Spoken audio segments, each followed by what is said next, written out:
the bell-shaped saucer that they took from Kecksburg. What year was Kecksburg? Do you remember? That was, I believe, 1965. Okay, well, the Germans were working on a UFO technology, and it was the shape of the bell-shaped saucer that they took away to, first to Ohio, but I believe it ended up, like you said, in Area 51. So, yeah, we're definitely, like little ants in somebody's little aquarium. It's pretty much the Matrix. I mean, they even wrote about that too. How I think it was the Network or something. How that movie, the Network, that said that basically we're all just a number for all the major transnational corporations. That was in 1993, I think, that they did that. And then the Matrix was actually based on, they didn't come up with the ideas of that movie themselves.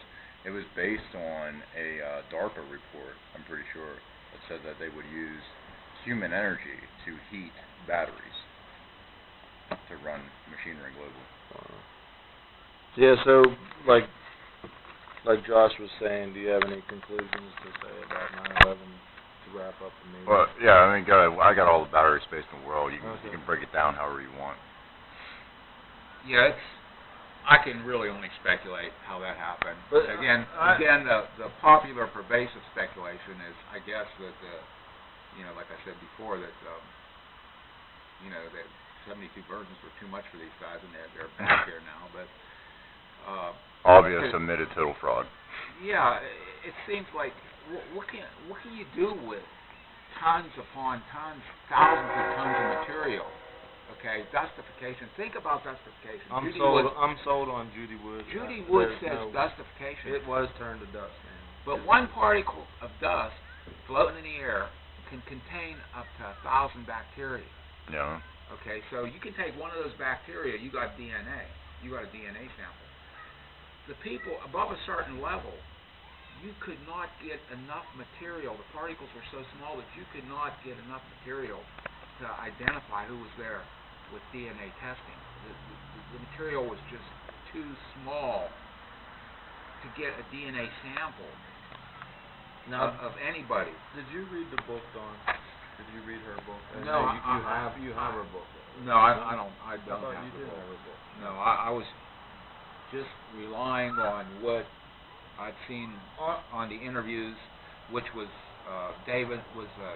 George Norrie on Coast to Coast, and there was one other interview that I saw on the website. I had two on the website. I'm just relying on that information because I never read the book. Some guy, that's already interrupted. Some guy who read Judy Wood's book, basically he came out with a great song, and the first video that's on my new blog about Judy Wood, me and Josh. It's called Wake Up, This Is Your Alarm. Yeah, Wake Up, This Is Your Alarm. But he did a really good job, and he basically, and the lyrics in the song are perfect because you can tell he read the book. Cause when I heard the lyrics, I remembered because I listen to Judy Wood all the time.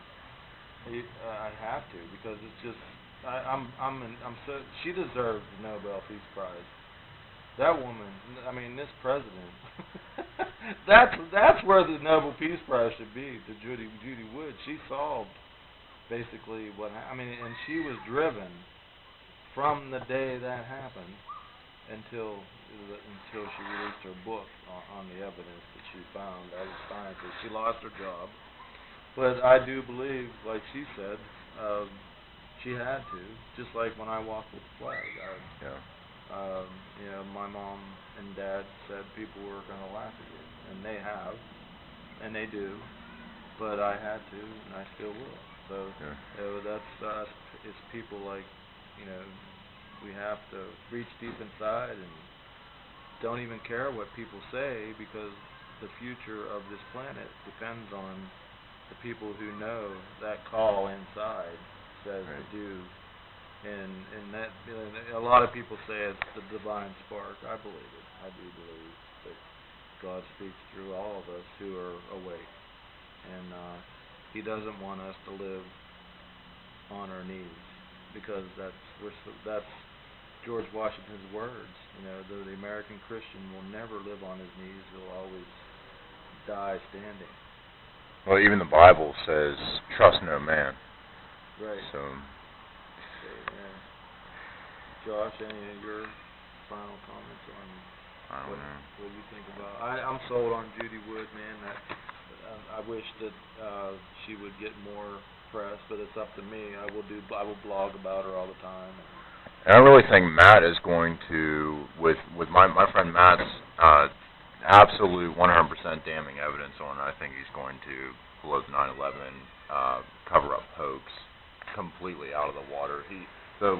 His own words were, this will totally change what everyone will know and consider from now on as a conspiracy theory. So, he said it's like, I could tell you one analogy, I think.